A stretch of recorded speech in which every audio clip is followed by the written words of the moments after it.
Hello guys and happy Saturday. Welcome back to our YouTube channel. Here we have been talking about the Gospel of Mark and as it follows the story of Jesus. And we've been kind of trying to answer here two questions of answering who Jesus is and what that means for us and how we're supposed to live our lives.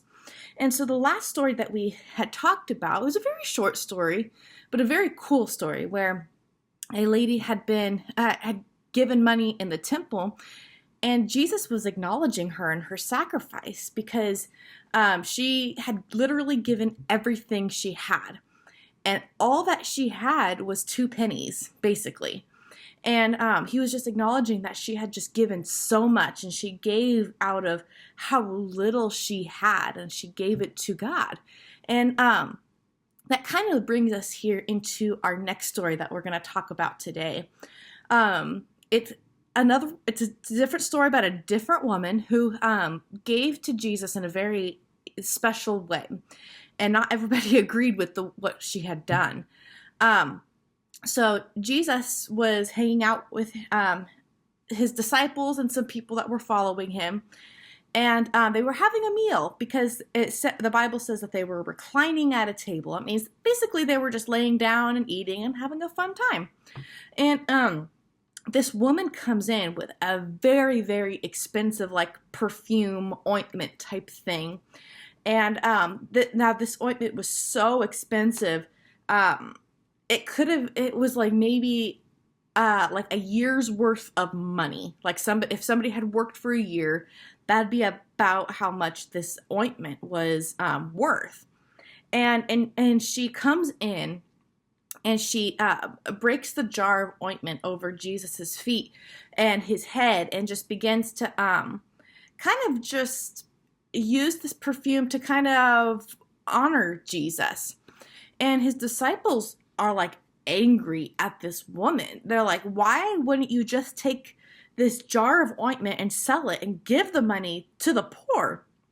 And Jesus kind of sits there and says, no, what she's done for me is absolutely beautiful, because you're always going to have the poor among you, but you're not always going to have me. And she is preparing me for my death and my burial. And what she has done here is going to be proclaimed around the world because of her sacrifice.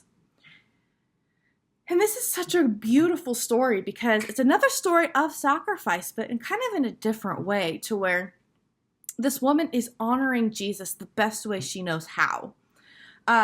She could have, taken the jar, sold it, and give the money to the poor, as the disciples suggested.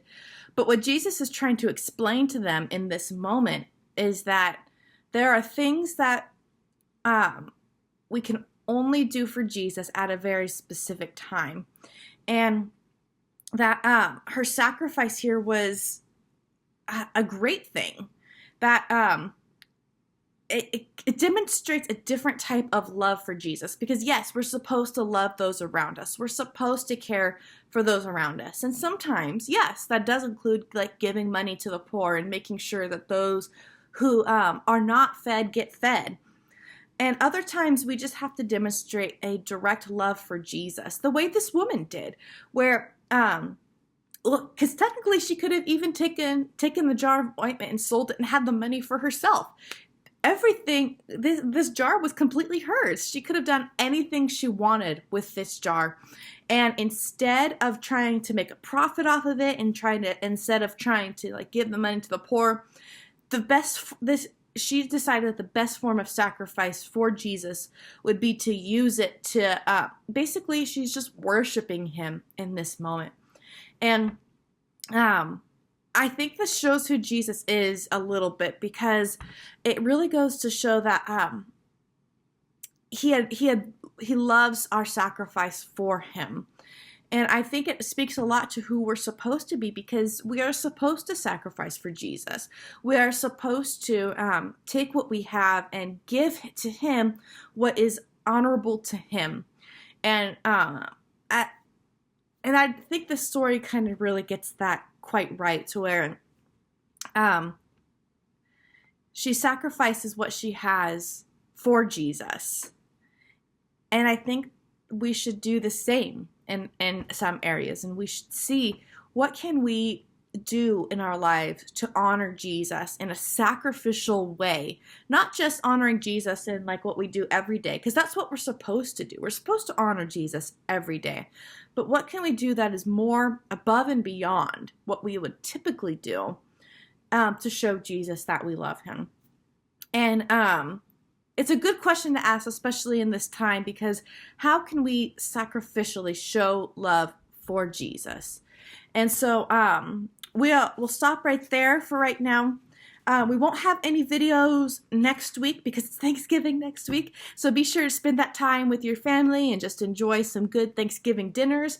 And remember to show the love of Jesus to those around you. And so we will see you soon.